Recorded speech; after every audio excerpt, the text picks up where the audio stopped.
Welcome to Behold. I'm Beth, and today Craig and I are going to do a year in review. We're going to talk about some of our highlights from 2024 and what we're looking forward to in 2025. Here we go.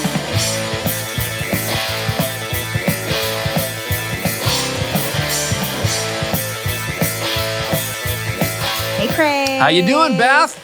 You ready for 2025? I am. You know what I am? Okay. I'm. Well, good for you. I'm ready. Okay. I'm ready for it.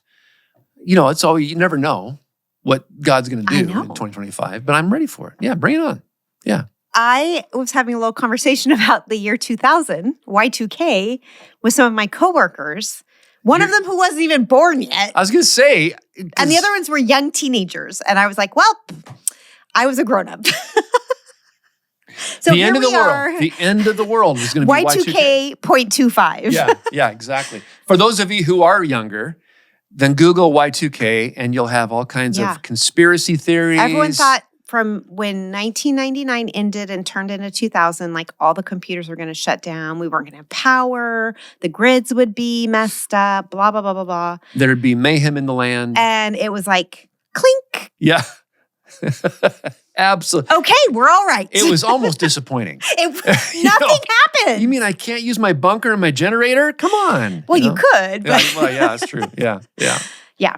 So anyway, speaking of years, we're going to do a quick 2024 in review. Yeah. Mini podcast episode. Yes. Mm-hmm. Because we have some time off between the holidays. We have some time off. Praise God. And the elders are gracious to give us that close the week of Christmas to Easter. Christmas to Easter. Yeah. You heard it first. Yeah.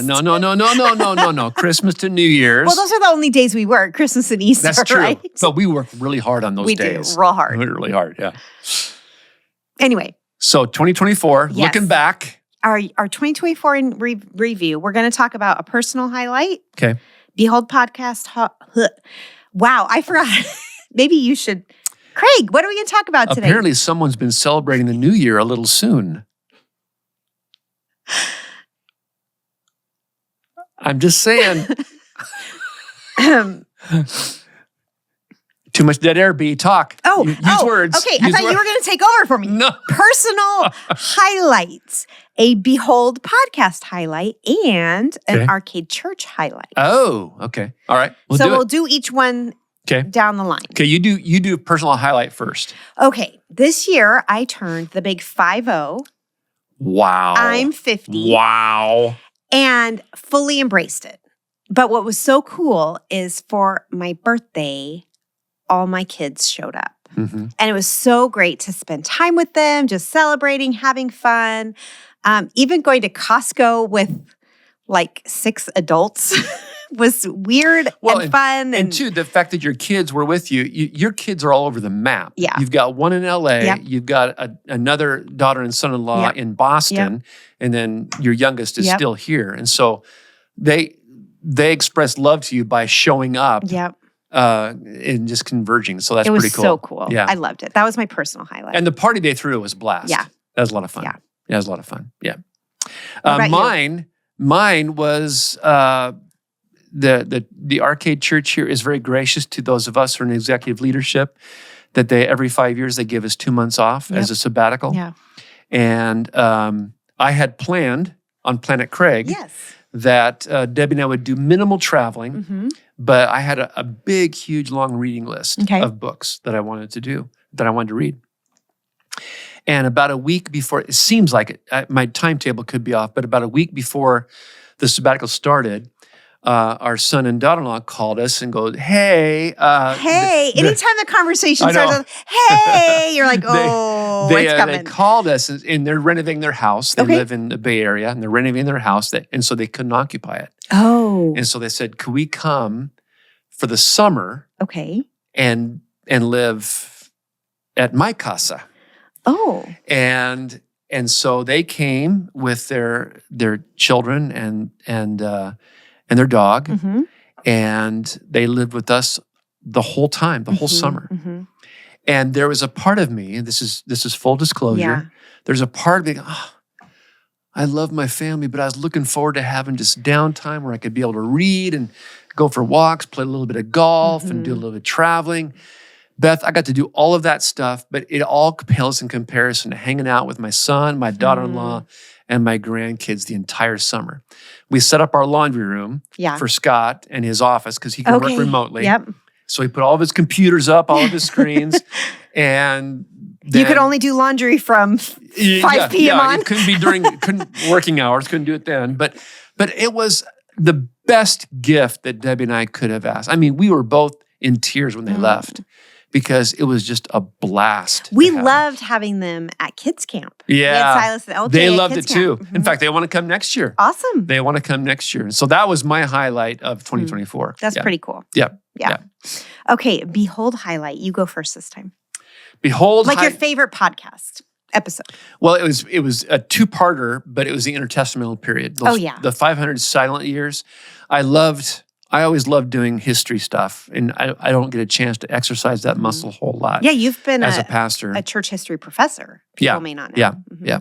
And so it was just a chance to dust off some of that stuff that I'd used over the years, and to talk about those 400 years between the time that 2 Chronicles ends or Malachi ends and the time Matthew begins, or the coming of Christ. So that one page that says New Testament is much more interesting than just one page that says New Testament. Yeah. I love that. How about you? That was I love doing those. I learned so much from you. Good. My favorite episode, it was a toss-up, but I landed on our episode about union with Christ. Yeah. That was just a good reminder for my soul. Well, and that was a key when you not that you came across that doctrine, but when you began to understand that doctrine from some reading and some Bible study and stuff, that really was a pivotal point in your transformation. Sure was. Yeah. Yep. Yeah. Okay.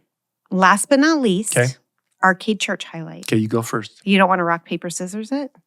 No, because I always lose that. Oh. I never win rock, paper, scissors. Well, do you always pick the same thing?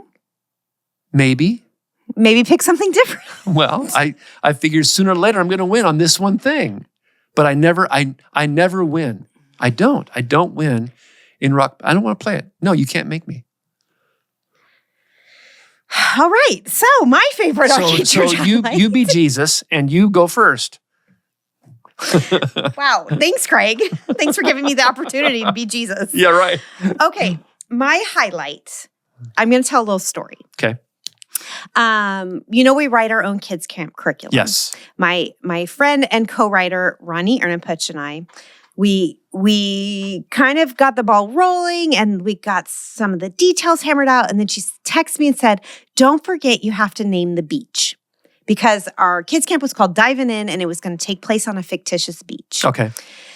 And so I'm like, okay, what should we name the beach? And I was like, what should we name it? I'd be driving to work, trying to think of a beach name that was clever and mattered. Finally, on a drive in to work one day, I went, I got it. Esperanza Beach. Because in Spanish, Esperanza means hope. Oh, I didn't know that. Tuck that away. Okay. Tuck that away. All right. I had the extreme privilege of going with our high schoolers on the missions trip down to inner city LA. Yeah. We had a podcast episode with the pastors from down there from EV Free LA and Scott and Sarah. And the first day we get there, Scott takes us on a tour of Pico Union. Pico Union, yeah. And we get to what had been at one time a mural. Which is a neighborhood. It's a neighborhood. In LA. Right. And we get to this mural that had mostly been graffitied, but it was Stations of the Cross. Oh, wow. And he stops there and has us looking at this. And he's telling us, he's like, you might think the people in this town need money or jobs or schooling or this, that, or the other. And we're all going, well, yeah. And he's like, well, what they really need is hope. And we're like, oh, cool. So fast forward to later that afternoon at kids camp. And the opening line, Hannah Hatfield gets to be the Ronnie character down in where is it? Pico Union. Sorry, I'm so excited. I can't even talk. So Hannah Hatfield gets up on stage and she said, "Welcome to Esperanza Beach. That means hope." And I literally burst into tears. Oh, it's awesome. Because here is this, I have to name this beach. Yeah. I name it Esperanza from the, 12 Spanish words I know. Yeah. And then we get down to Pico Union. What do these people need hope? Where are they? Yeah. Hope Beach. Yeah. Oh my gosh, God, you care about the littlest, teeniest, weeniest That's details. really cool. Yeah. So that was absolutely my highlight. Well, sorry. I kind of feel bad now. You want to change yours? Yeah. Okay. Thanks. I should have gone first. I should have done rock, paper. Craig, I should have gotten rock, paper, scissors. Man, I'll learn next time. No, mine is probably not as enthusiastic for everybody else, but for me, we began the downward slope to finish the Gospel of Matthew. When did we start? Do you remember? We started during COVID in the courtyard. Ooh, that was like 3 lifetimes ago. I know, it was. And we just take bits and pieces, and then we take a rest from it. We kind of have a preaching series rhythm. Yeah. Where, you do something different for the summer or obviously for Christmas time and so on and so forth. And, Matthew's 28 chapters, and to just go straight through it, it would take a couple of years, and I think that we can get bogged down in that a little bit. And so I didn't want that to happen. So it's been a long, long time. And we're still not done with it. We'll finish it, Lord willing, in January. But for whatever reason, we're coming to Matthew 24, 25, 26. And that's the Olivet Discourse. That's Jesus' last sermon before his crucifixion. And it had a profound effect on me. I mean, it was just, I absolutely relished preaching. And I always enjoy the act of preaching. But for me, it was, I felt like I was bearing witness or bearing testimony going through that. And because a lot of times, as you know, you're teaching the Bible and it's wonderful. It's one, but you're thinking of other people and how it applies to. And with Matthew 24, 25, 26, and 27, that was my story. I was applying it to myself as I was speaking those things to other people. And that was a great pleasure to do that. I really enjoyed that. Okay, this isn't on our list, and I just thought of it. Okay. What's one thing you're looking forward to in 2025? Well, probably the same thing you are as far as the church is concerned. Yeah. Construction. Yes. Construction of the Beyond goal. I'm hoping and praying that we raise the money and that we can start construction and get that thing built so that this time next year we're talking about the great joy of opening that structure. Yeah. So that's what I'm looking forward to. Yeah, for those of you listening who don't attend Arcade Church, we are in the middle of a campaign to raise money for our family ministry space. We are, our building, one building is falling apart and we're bursting at the seams at the other. And so thanks be to God, we have a plan to move forward. And the fundraising has started and is ongoing. And it's going well. It's going so well. God has been so kind to us. And the people of Arcade Church are abundantly generous. Yeah. Truly they are. Yeah, they are. And so we're excited to see how it unfolds. Yeah. I'm a little nervous. I mean, really the only obstacles that we have right now is, the permitting process, finding that right contractor. Right. And we've got the right people in place to do that. Yeah. And so I'm grateful for that. Yeah. What about you? Other than the construction? Oh, other than the construction. Well, you got Kid Camp. Have you started writing for that Kids Camp, yet? we've already started writing. I can't reveal anything yet. It's too early. All right. Okay. There's a lot of momentum in family ministries. Yeah, there is. And there really is. I'm excited. Our team values are unity, hospitality, and innovation. And I'm excited to see how that plays out in 2025. Good. It's an amazing team of people that I get to work with and watch God use in incredible ways. Yeah. So I'm just excited to see how that plays out next year. Yeah, it's going to be a good year. I started during my sabbatical, but I started reading and studying for a Revelation series starting the Sunday after Easter. Yeah.